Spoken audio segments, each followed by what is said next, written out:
How's my hair? You look great. Yeah. I You got a must lot make. more hair than I do. So are you almost Well, doing you know your, what they say, Harold.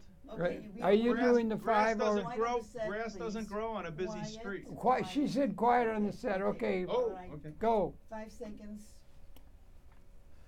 2, 1. Conversations is very happy to welcome to the program via Skype in New Jersey our old friend Tom Kiely. Tom, it's so good to see you. You're looking good, pal. Looking good, and good to be talking to you over Skype. Well, thank you very much as always, Harold. It's always such a pleasure as well as an honor to be invited onto your show, perhaps the longest running cable access program in the United States. And If so, the world, what I think maybe in the world, maybe. probably even in the world, I'm on with such luminaries in the past as Muammar Gaddafi and so forth. So thank you very much for inviting me on your That's program. my pleasure. And also, you were the one. I can remember where was that building? You had that place downtown and became a restaurant and everything. What was that building or that studio that you and your colleagues set up? Talk Yes, about it. When did you Lenny get Charles and Lenny I. Charles, God bless him. Yeah. Lenny Charles and I started a television program in a studio building downtown in Lower Manhattan, Right. in Tribeca, Uh-huh. and the program was named INN World Report, It was great. and we ran on the Free Speech TV channel on the Dish Network satellite system for about couple 2-3 years, and then as a weekly 1 hour program. Then when the Republicans came to New York City for their convention in 2004, we switched to a half-hour daily. So we were on for about 7 years on television. I can remember early on in that when Lenny was there, and there was this young lady who was trying to get some coverage, coming out of the firehouse or something. Her name was Amy Goodman, and she was trying to get a little outreach. And Lenny was taking the signal and working with the signal electronically and doing all kinds of things to get her on an extension out into the world as she was trying to get a start. And she's now a famous personality in terms of product. And he was so accommodating and so helping her get her start. Yes, this was around 2000, Yeah. the end of 2000, beginning of 2001. Yeah. And Amy Goodman of the Pacifica radio affiliate here in New York City, WBAI, who Right. had her program, I guess called I guess it was called Democracy It Now. is back then, but now, yeah. It is now, but she Yeah. had a falling out with Pacifica, and she got access to a radio studio downtown in Lower Manhattan, only a few blocks away from where we were. Or the firehouse, wasn't it? A firehouse? Yes, Yeah, and then yeah. she switched over to being just a radio show to a video presentation as well. And yes, my partner Lenny helped her get her original broadcasts on video I out used to to- Speech yeah. TV in Boulder, Colorado. I used to be in the control room while he was working all that magic, and it was something. He'd be doing something with his left hand and then something with his right hand, and doing this and fiddling this and everything, getting her message out. It was a pleasure to see him doing that, helping a fellow member, Amy, get herself started and everything. A like fellow that. traveler. A fellow traveler, right? Okay, so it's really good to do that. So what happened? That building became a place of a lot of people we meeting. had they had we had a restaurant or something there for a while or something like that. Or talk about that building downtown that you guys had. Yes, in Tribeca, it's Lower Manhattan, actually just below Canal Street, about 2 blocks below Canal Street, on the west side, and a rather large loft building. And we had a television studio set up in there, but we also had a large public space on the first floor, from whence we would occasionally, broadcast an event or a symposium, and or an event with a live audience. And down on the lower floor in the basement, there was a space that we set up that was like a cafe. And Right.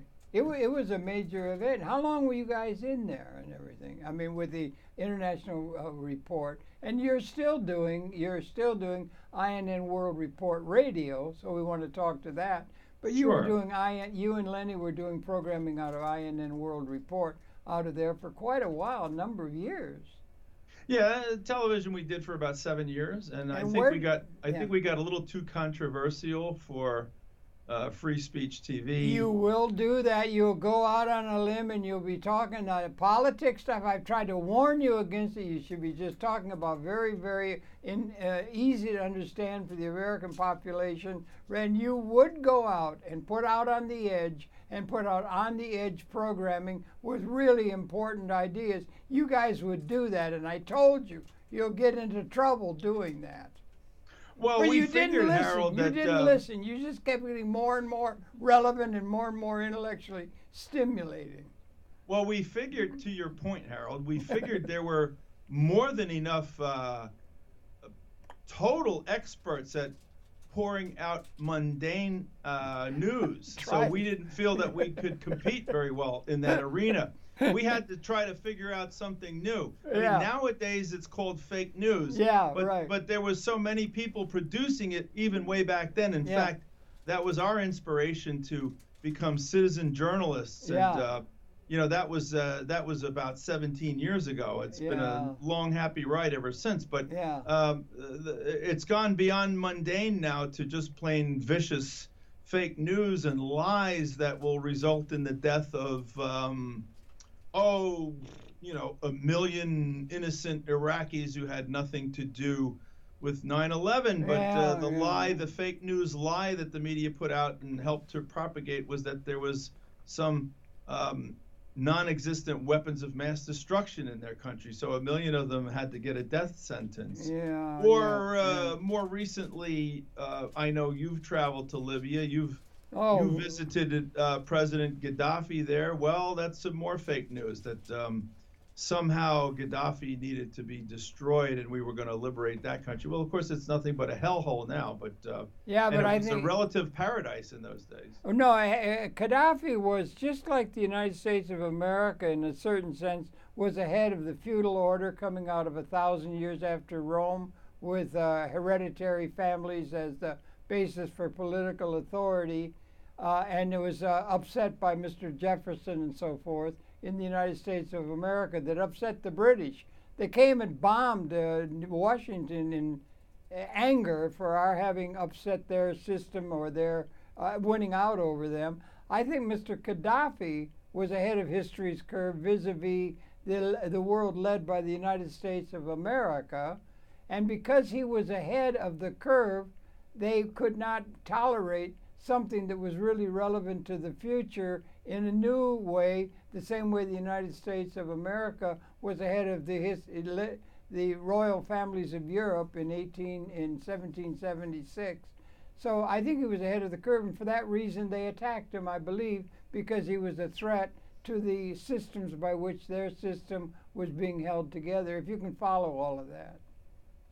Yeah, he was like so many who went before him. Omar Torrijos in Panama and Jaime Roldos in I think it was Ecuador, and on. Mohammad Mossadegh in Iran.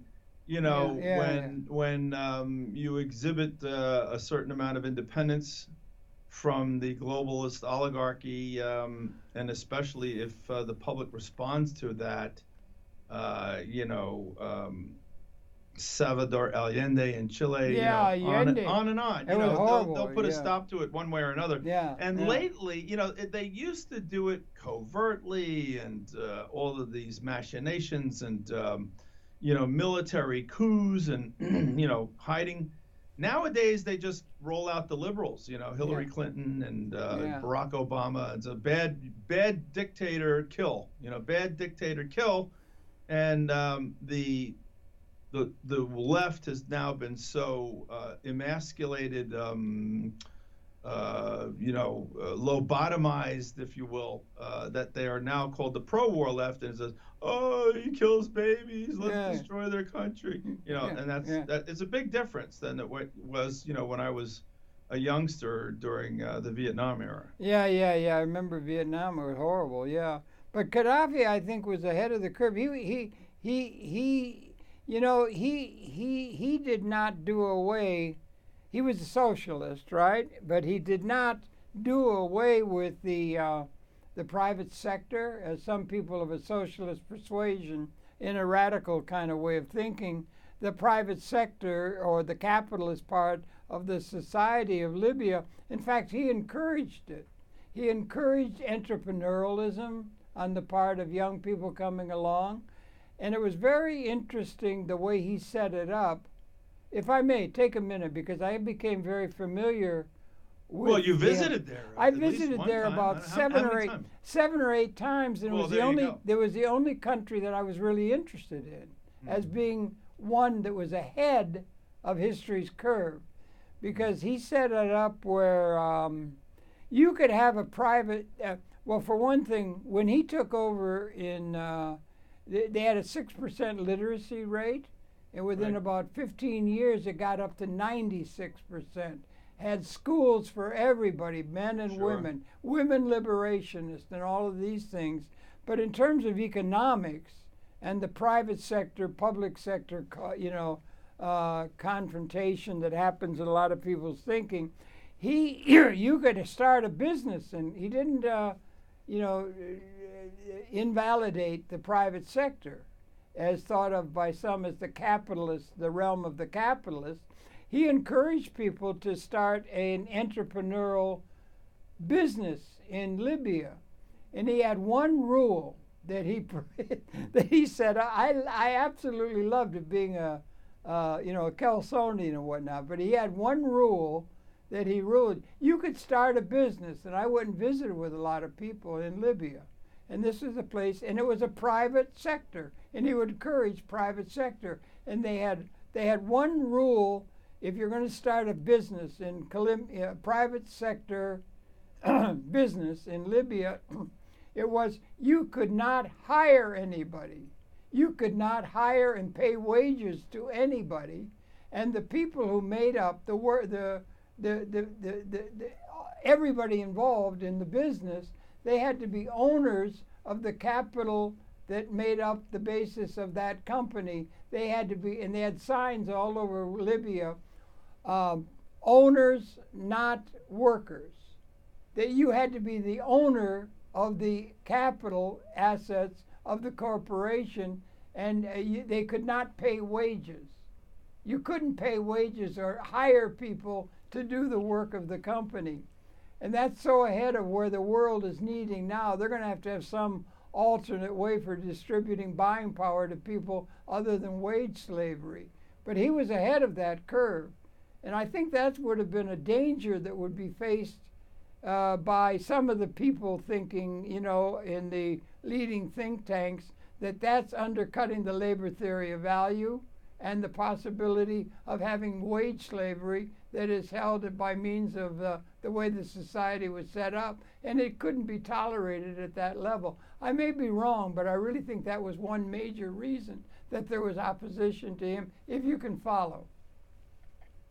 Well, that was certainly an awful lot to follow, and I was following it for a bit, in and out, But I've grown accustomed to this phenomenon of when I come onto your program. There can be very long soliloquies laden with very interesting personal observation, and it's one of the great consistencies about your program, at least from my vantage point. Yeah, well, okay. I just thought I'd mention it. It's so good to see you and everything. You're doing that and everything. Now, what are you making of the political scene now? We had a liberal young woman win in a Democratic situation in a recent election. What do you make of the political context for the country, within the world context, for what's coming up just very recently, and then the election that's over the horizon in a couple of years?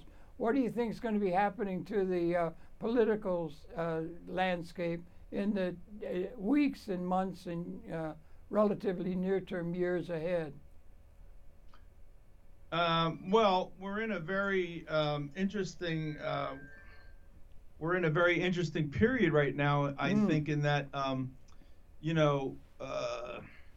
the old the old standard way of dealing with things, dividing the public generally into right and left, and progressive and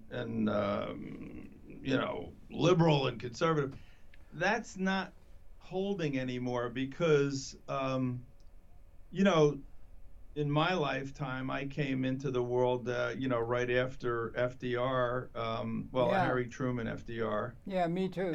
And there was a big difference in those days, a very big discernible difference, I think, between leadership of the Democratic Party versus leadership of the Republican Party. The Republican Party had issued in the Great Depression, or ushered in the Great Depression, and after years of struggling with that, the people said no.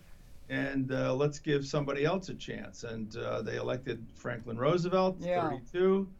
And then he was so popular presumably at providing results for suffering people that he was reelected 3 more times. It was horrible. The Depression was just absolutely gut-wrenching horrible. Right. So, but what I think what we saw then was the people trying to hold Washington accountable and saying, hey, we went with you Republicans, Coolidge and Hoover, and you drove it into the ditch, and we're going to let somebody else have a try, you know. Well, now, and in those days, correct me if I'm wrong, Harold, you remember them more clearly than I. In those days, there was quite a discernible difference between results as far as the right and the left were concerned, the Democratic Party and the Republican Party.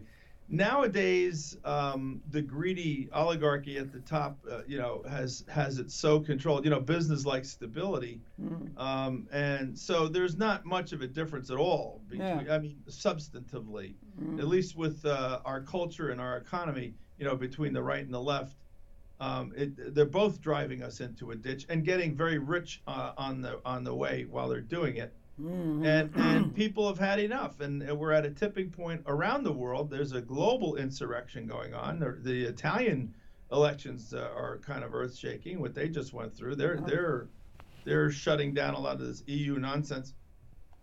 Happened here in the United States with Donald Trump. Clearly, the unanointed candidate. The Brits voted for Brexit. Shocked everybody. Iceland started the party with. Throwing a bunch of the bums out of their parliament called the Alþingi. There were a lot of women involved up in Iceland, I think. In the banking, in Iceland, it's interesting. Your name is a combination of your father's name and your gender. Really? Speaking of women, yes. Is that right? That's correct. They may be ahead of the curve on the issue of, equal rights for the better,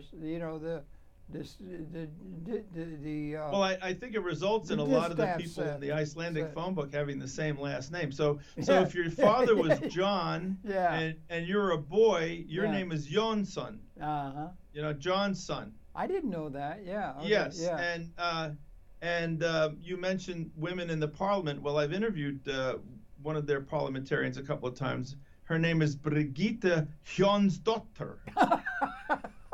Birgitta Jonsdottir. Okay, John's daughter. Yeah, right. Bridget John's daughter. Yeah, that's funny. That's really good. Well, you brought it up that there's a lot of women in the parliament, and so I thought I'd throw that in. And, they have a real role in particularly a powerful role in Iceland. Yeah.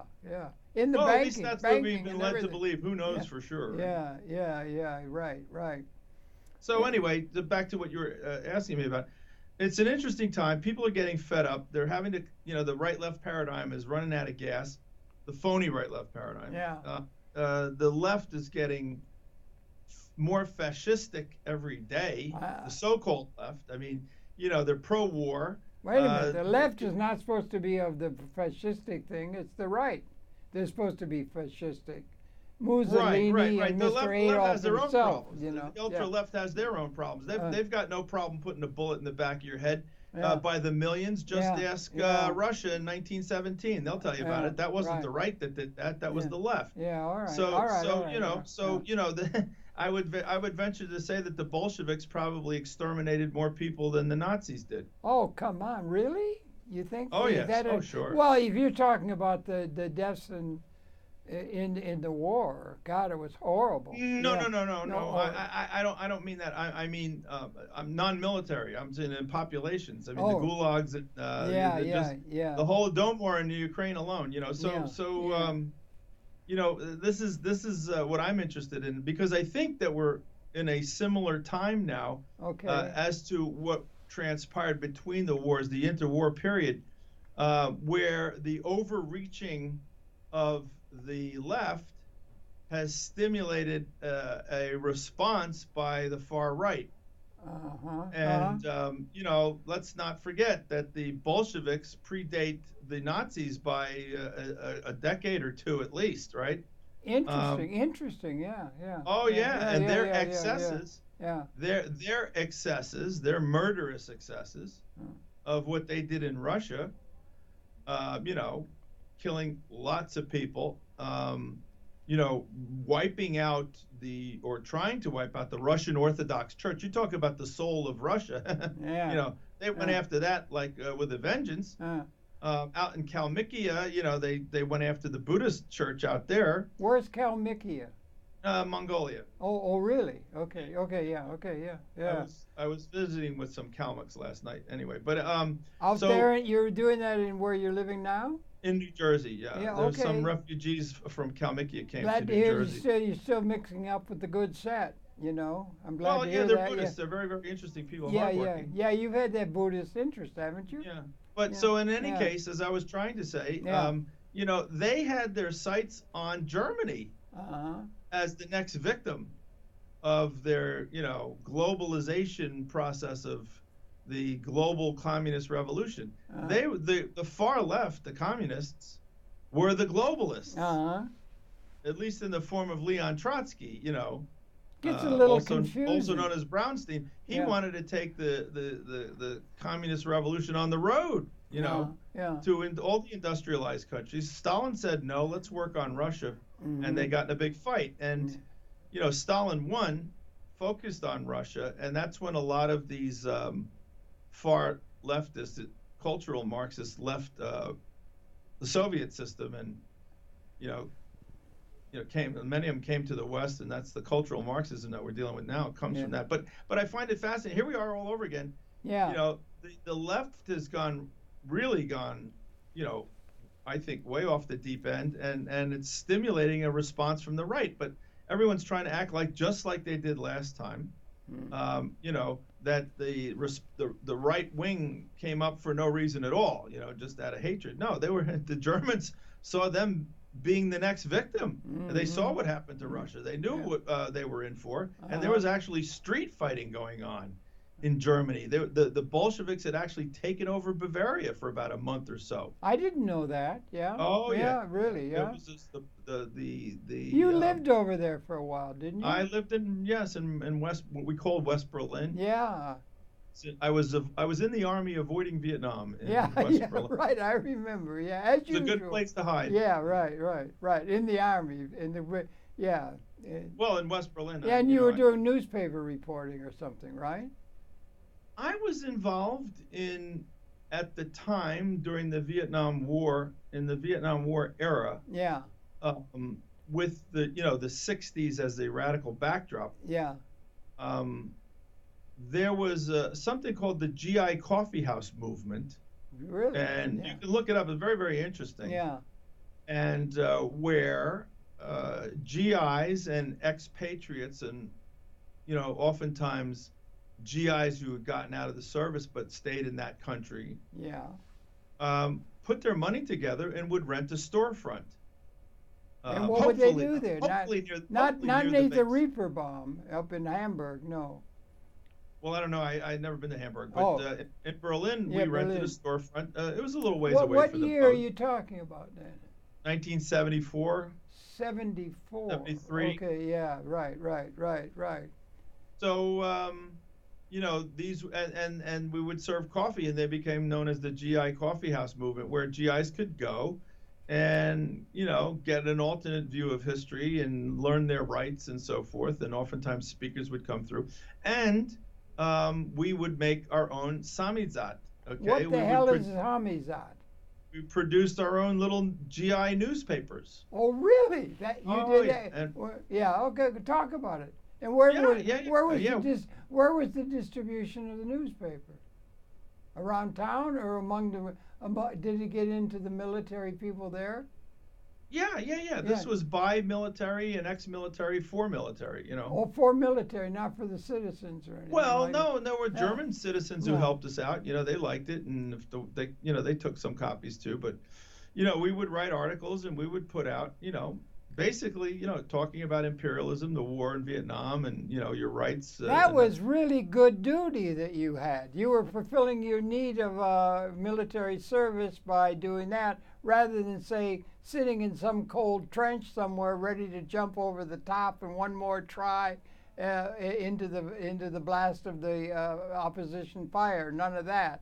You were half a league onward. Were you at the Hofbräu house and maybe lifting a stein of beer once in a while and maybe singing Old Duchesne or something like that? Did you enjoy? Did you enjoy that stay in Berlin? You had a vacation in. It was in Berlin, no? Well, hold on. I was stationed in Berlin. Yes. Yeah. In West Berlin, we called it then. I remember. I was there. But this newspaper bit was not my duty. This is what I did in my own time when I was off duty. Yeah. Oh. Okay. What was your duty? What was your duty? I was a photographic laboratory technician. You had a really good gig in the military. Were you enlisted or were you drafted? I was going to be drafted. So you avoided the draft by enlisting. I enlisted for an extra year, which allowed me to avoid Vietnam. So you had three. Oh yeah, that was such a thing. Trying to avoid that Vietnam. Vietnam was such a pain in the neck. I was in Berlin about 1953. I went to Berlin. It was just after the war, and I was hitchhiking around and everything, and I wandered into East Berlin by mistake sometime one night and everything. Well, they could have made a movie out of you. Well, they could have made a movie out of it because I was Innocents Abroad and everything like that. Mm-hmm. But I remember that experience. But you had that military service, and when did you? Well, Harold, if I may, in retrospect. Even though you wandered into East Berlin, and it could have been. I went down someplace, and I was all of a sudden in East Berlin, and there was a wall up then, and I wasn't supposed to be there, and it was very different. Well, the wall went up earlier. I mean, there were. No, but when it was it was 55 or 56. Right. And it was still the remnants of the war and everything. It was. Anyway, go ahead. But no, in those days, I mean, when I was there in the 70s, you could see a lot of pockmarks from the bullets in a lot of places. And, there still was a lot of damage visible back then. But I was going to say, they had that movie with Tom Hanks not too long ago about that American student who wandered across at about the same time you're talking about, Francis Gary Powers era. Wandered across it to East Berlin and. What are you talking? Is that a movie? Tell me. Give me it. Send me chapter and verse. Yes. It could have been me. I did that. I didn't. It was Innocents Abroad. I didn't know what the hell I was doing.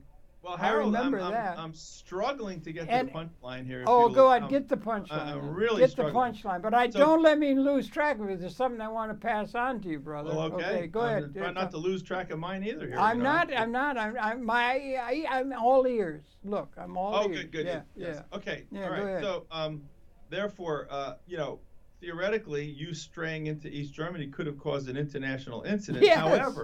However, if there is anybody I know who could talk their way out of it, it would be you. And I couldn't speak a word of German, Frankly, when you're on a roll, it probably doesn't make a difference. Thank you. They may have at a certain point throw their hands up and say, "We surrendered. Go back." I met a young man. I was there and just meeting, and I'd been to the Reeperbahn up in Berlin, up Well, in that's, Hamburg and yeah. stuff. And I was just hitchhiking around, and no money and all that. It was a great experience. I met a guy. The young people used to do Yeah, that. it was wonderful. Hitchhiking Europe. Valderie. Sure. In the Hofbrauhaus and they're singing the songs. But I met a fellow there named Abbott Dunkley. And Abbott Dunkley was being highlighted all over Berlin because he was a bicycle. He had a bicycle. And he had been literally on his bicycle everywhere in the world on a bicycle. He went bicycling through Europe, and he went bicycling through Africa, and he went bicycling through China, and all of that. And he was like a minor celebrity, right? And but he had a bicycle, and that's what he had. And we became very good friends, on a basis. I got talking to him, and he used to go, and he would park the bicycle on the curb or something like that, and he had a little canister in it and he was in the newspapers and but we became very good friends, and he had a little canister on there to get some pfennigs or something like that, and he would leave it there, and we'd go have a beer or something like that, and we're friends, and he would go back in an hour or something. It was full of and he had set a world record for somebody using a bicycle to travel the face of the earth. So we could look him up, Abbott Dunkley. And he was famous, quasi-famously around the world for being the most acute person for having done a bicycle trip around the world and everything. I tell you, somebody like that sitting on a bicycle seat for that long, he could have been a spokesman for Preparation H or something, Oh, I might know you'd come up with a New York City wisecrack. I mean, the man, we should look him up in the records. You could look him up in the encyclopedia. He'd be famous for riding a bicycle. Yeah. He was a nice guy. He was a nice fellow traveler, Adventure. When you're young, you go adventure and everything. Things like that were much more prevalent, I think, than they are nowadays. They were. The German postal system. I loved everybody, Go ahead. The German postal system, their color was and probably still is yellow. Yeah. And they had these big yellow step vans, not too dissimilar from the brown UPS vans that so many people have seen. Uh-huh. And I knew a German guy who bought one of those off the postal system after they were done with it, and he had a beautiful German Shepherd. Yeah. And he would pack it up with as much junk as he could find and drive to India from Germany. Overland to India. That's a long trip, boy. Yeah. Oh yeah, he'd disgorge it all, and then he'd spend all his money on Indian goods, and he'd pack up his van and drive it back again. It was the kind of stuff that people that you met back in those days. Well, I was on a trip. I had just taken it on the Sitmar line. I remember, saved up the money to make a trip after doing service in the military. And I was going to travel Valderie. That was the song. And they had youth hostels everywhere. You could get a room for 20 cents or something like that. And it was wonderful. Everybody traveled and everything like that. And I went on to hitchhike out of Germany and then down through Italy. And I was going to go back for September term. And I decided not to do it because hell, I was already over there. Instead of going back, I'd go out. So I hitchhiked out and went down into Yugoslavia, all through I'm hitchhiking with no money. Mm-hmm. Oh, yeah. Well, I'm meeting a lot of interesting people, yeah. And people everything. did that. I hitchhiked all over Germany. Did you really? Yeah. In they those make days, autos. They call it auto GIs would pick you up, or in Berlin, I got picked up by some British GIs one time. I brought them back to my barracks for lunch. They couldn't believe how good the food was for the American Army. Where'd you get the good food? From the Army? Or were you getting in it the from mess the hall? local? In the mess hall. In the mess hall, they had good food. They were obligated to feed me every day because I was a soldier. It good? Was it good? Was it, it was okay. It was institutional food, not that dissimilar from what you might get in a good quality high school cafeteria. Well, you weren't in with the officer class, were you? No. You were an enlisted man. Yes. I was a buck private. I was not very good. I was a terrible soldier. It sounds to me like you were really getting along with the military situation pretty well. You actually got a place where you had some significance. I never did. I wouldn't say that. I mean, I kept getting what they called. Did you ever get an Article 15? I was offered one. No, not that. Article 15 is just short of a courts martial for hijinks. Harold. I used to get them with alarming regularity for smart acts. Or being a smart ass. Harold, don't get in the way of a good story, Harold. Okay. You asked me if I ever got an Article 15. Yeah. And my answer was no, but I was offered one. And I refused it. Instead, I demanded a court martial. You're right. Yeah, well, that's good. Anyway, let's explain to the listeners, Harold, who may not know what an Article 15 is now that you bring it up. Okay? Go ahead, you do it. You describe it. Of course. So, good friends, we have this quaint notion, and I don't think it's always that strictly observed, but we have this quaint notion that American citizens are entitled to due process when it comes to their government trying to punish them. Yeah, right. All right. And that every American citizen is supposed to be entitled to a trial and a fair hearing. However... Well, they used to accuse me of being a smart ass because the sergeants, they do something. I see that, you haven't changed that much. Well, no, that's not true. I've matured and I'm much more reasonable now than I was then. But I kept trying to explain to the sergeants we could do things democratically, and they didn't want to hear that. They didn't want to hear the lesson in democracy that I was offering to the United States Army. Enlisted men. I vote. Not the officer corps, Anyway. I vote. Yeah. I vote that we try to do things democratically. Yeah, I used to try and explain them very seriously. I mean, and they wouldn't listen. My explanation of what an Article 15 is. Oh, go ahead. In the Uniform Code of Military Justice, the UCMJ, okay? The military understands that they've got so many rules in there to screw you by. Yeah, right. Oh, that they conflict with each other even. Oh, yeah, okay? yeah. They don't care. And with reason, just elemental reason, Thomas Jefferson. It's a matter of keeping the hoi polloi under control. After all, you've given them guns for crying out loud. Yeah, that's right.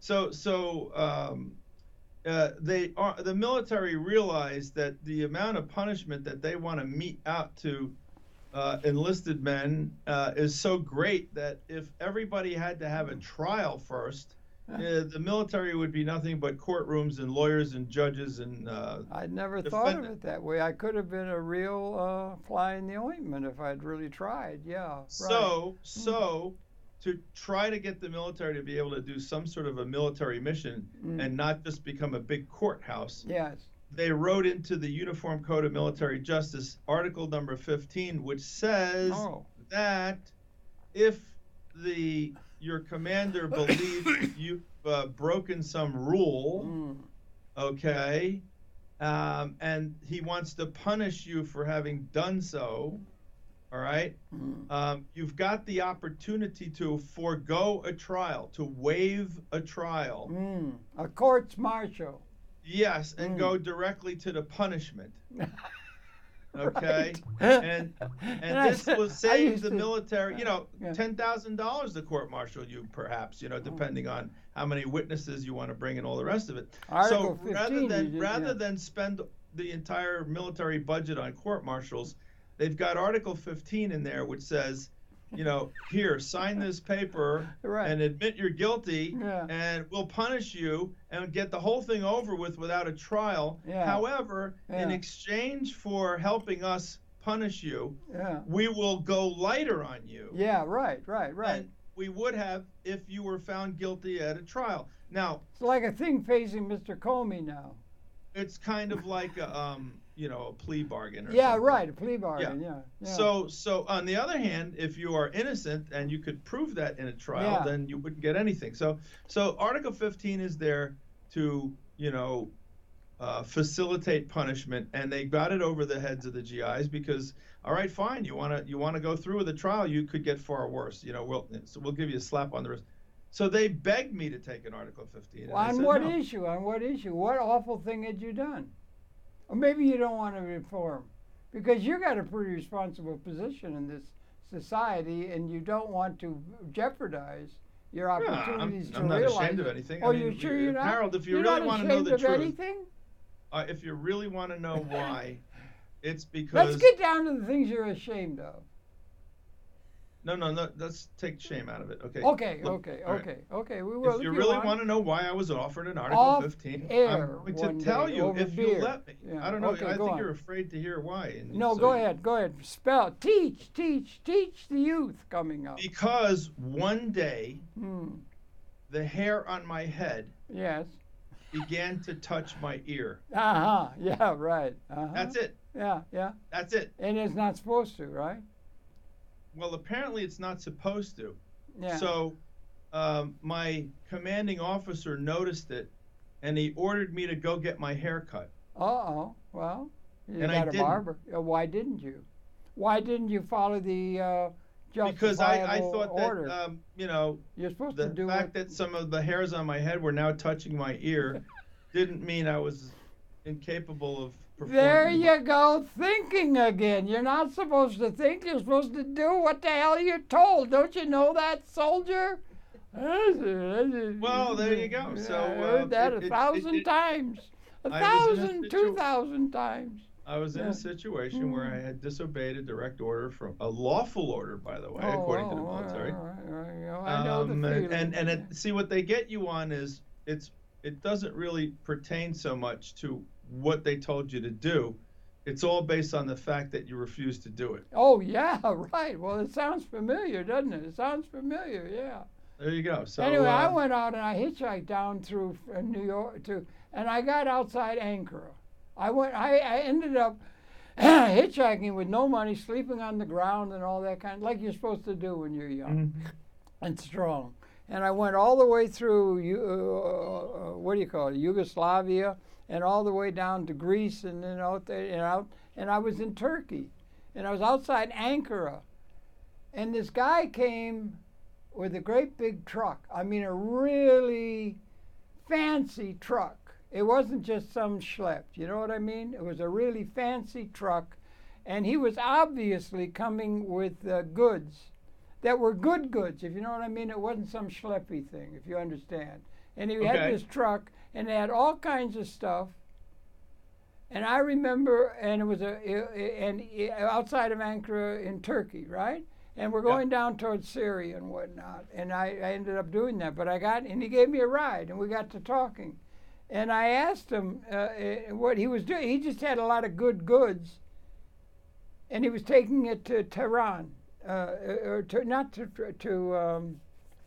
Iran. He was going to drive to Iran with this great big truck full of stuff, and it was serious good stuff. And he told me that he could speak. He was speaking to me in ideogrammatic English. Okay, nice guy. And he was speaking in ideogrammatic English. He told me he could speak 24 languages. That still made an impression on me. He could speak 24 different languages and translate them in one to the other. That made a real strong impression on me. But that's when I continued on through Israel and all Jordan and Syria, and went into Egypt and walked. How old were you at the time? Well, I don't know. I've been in the Army. I was 20, in your prime, 25, 20, 24, See, 25 years old. You're strong and everything. You can walk forever, and you got all kinds of, just a little throw out to the young fellas out there now. It doesn't keep like that all the time. Like, I could hardly get to people used to do that. I don't see a lot of that anymore. I mean, when I was growing up, there was a famous book of Europe on $5 a day. $1 a day. You know, there were youth hostels you could go to. Everywhere they were. Yeah. You could get rides. A lot of hitchhiking going on. You know, you speak about hitchhiking. They call it auto stop in Europe. Sorry. Go ahead. One day, I was driving toward Kaiserslautern out in Rhineland-Pfalz there, Yeah. And there was an older guy hitchhiking. I picked him up. Yeah. He got my car. He's a German guy. Didn't speak English. I could speak German. You His couldn't. face You was. couldn't or could speak German. I could. I can. I can Okay. speak German. Good for you. So his face was somewhat disfigured, and I got into a conversation with him, and it turns out he was a pilot for the famous German fighter plane, the FW-190, the Focke-Wulf 190. I don't know it, but okay, good. Oh yeah, it was quite the fighter. They had two main fighter aircraft, the Germans, during the Second World War: the Me-109, the Messerschmitt, and the Focke-Wulf FW-190. And he had flown one of those, and apparently the Americans shot him down, and it caught on fire, and his face burned from it. But oh dear, yeah. So, but it was interesting, to speak with him about it, and my father had been in the Army Air Corps during the war and all, and I often wondered, I asked him, I said, in your opinion, eventually, of course, the Allies, led by the United States in Europe, took eventually pretty much total air superiority, and I knew it had a lot to do with, Roosevelt's arsenal of democracy, able to crank out so much war material back here in the States, untouched by war. You just put it on ships, try to get it across the ocean with the U-boats. So I asked him, and I said, were the American pilots, was the American effort, do you think that they overcame Germany from sheer force of numbers, or were they equally talented with you guys? Yeah. And he said, no, they were very good. They were good. They had good machines, and they were good pilots. Yeah. That's really you were talking about something else a while back, and I was talking about how, in my opinion, it's so interesting. You do hear over the years conservatives, bemoaning, the what do they call it? The social wars there, the values wars and the social wars. What are the younger people coming to? What is this world coming to, Well, I think one generation after another is the theme. Yeah, go ahead, talk, sorry. I think it's no joke. I think that the cultural Marxists, the Frankfurt School and followers of Horkheimer and, that crowd, they're at it. They're still at it. And their idea was that you had to dismantle society, strip it down, and basically break it down to nothing, so that it could be rebuilt in a Marxist paradise. You know what I mean? And they've been working on it and attacking so many basic systems and value systems and everything. And I think that that's what's been going on. And like I said, the right has complained about this, the culture wars. But now it's getting so over the top that a lot of real true leftists are complaining about it as well. Yeah, we're a little confused. It's getting serious, and the war on free speech.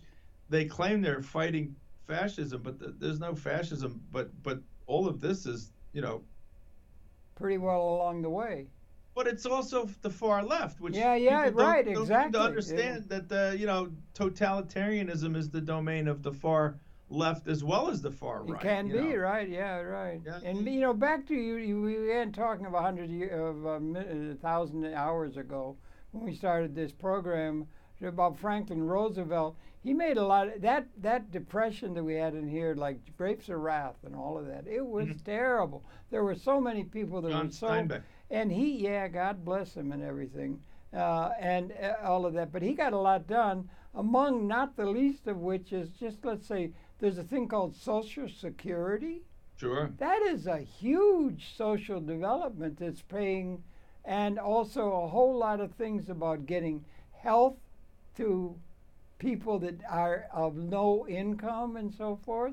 He made a lot of steps toward some things that were going to make a better life for a lot of the least advantaged.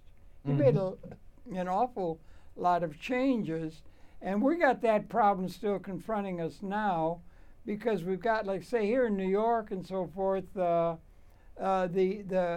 classes that exist and all that sort of thing. But they started a thing. They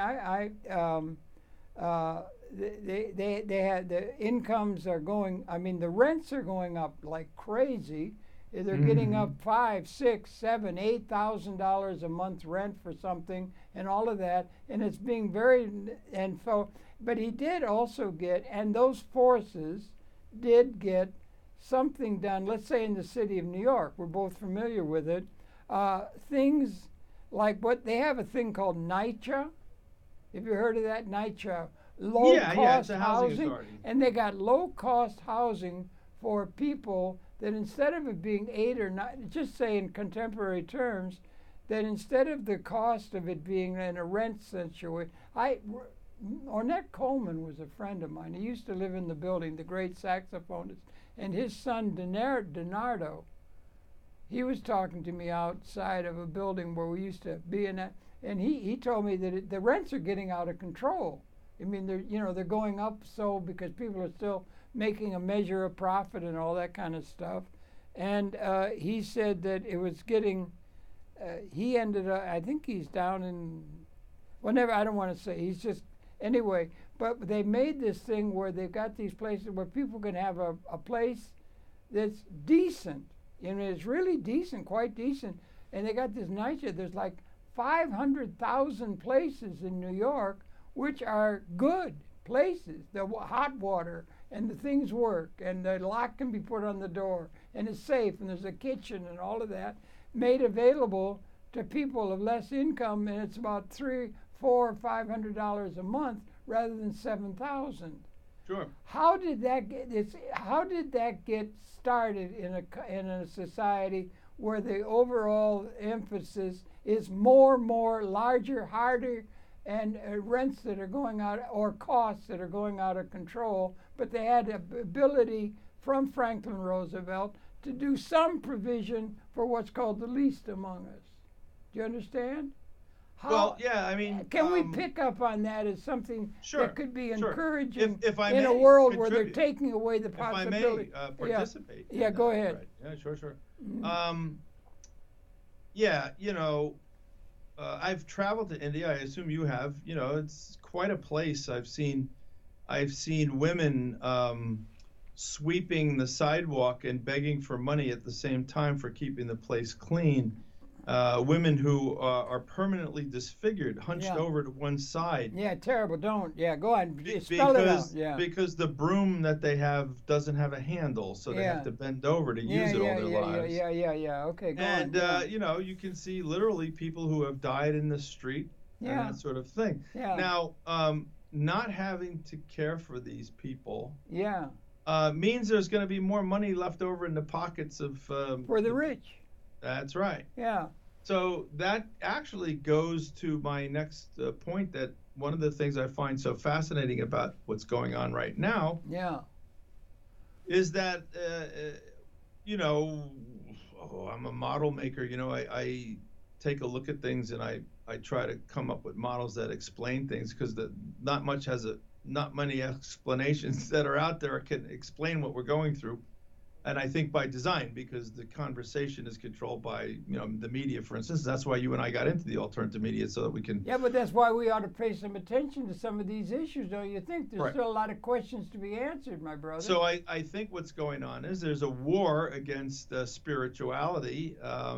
And because, ethics and morality ultimately, I believe, derive from spirituality. And that's a big issue. Ethics and morality get in the way. They get in the way. Ethics and morality is what led Franklin Roosevelt to come up with Social Security. So, if we could, they'd like to do away with it, a lot of people. Harold, if we could only just get used to stepping over the dead bodies in the streets, we would have so much more money left over for the oligarchs. Well, there's been some people who used to try to do that. There was one called Jesus, and you know what they did to him? And don't forget Spartacus. There was another one who tried to get something for the least among us. And all of our great sages have said, above all else, take care for the least among us. And it seems to be roundly ignored by the political class. Well, they'd like to get everybody else to ignore it too. So they're trashing spirituality, that ugly place where people are taught to care for their brothers and sisters. You know what I mean? So there's a war Well, on you spirituality. you can care for your brothers and sisters just in not being spiritual necessarily, but being concerned for human values, or values that can be made real in terms of what people are able to have as a way of living. Sure, So sure. that but has political implications. that is a you know, that concept is perfected in the spiritual path, in the spiritual Well, that life. is one way, but it can be done just without any spiritual component at all. Also. All right. Well, how's that humanism working out for you there? Well, Harold? I would count myself a humanism. I would count myself. I'm not spiritually inclined, and I don't think you have to be in order to be concerned about the human society and the fate of the planet. I don't think you have to be spiritually based, you know. But that's a different kind of thing. But I'm not spiritual what I'm saying at all. is that however grounded one may be in ethics and morality via a non-spiritual method, Yeah.